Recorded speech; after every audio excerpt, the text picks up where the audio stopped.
Ben, d'abord parce que j'ai eu l'occasion d'y aller 3 fois. La première fois en 2005, puis en 2006 et puis en 2007, en qualité d'expert pour l'Assemblée parlementaire de l'Organisation pour la sécurité et la coopération en Europe.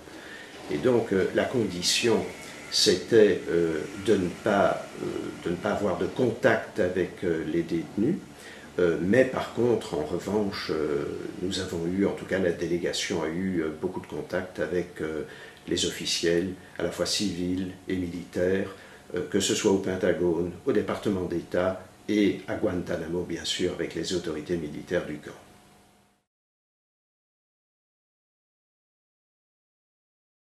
Mais ces visites, elles sont évidemment bien encadrées. Et Guantanamo est devenu un lieu, à partir de 2004, très recherché. Ce ne sont pas des visites exceptionnelles. Des dizaines d'avocats se sont précipités à Guantanamo, sans compter évidemment des dizaines de journalistes, de parlementaires, etc.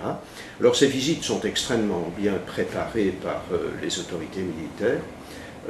Elles sont bien encadrées.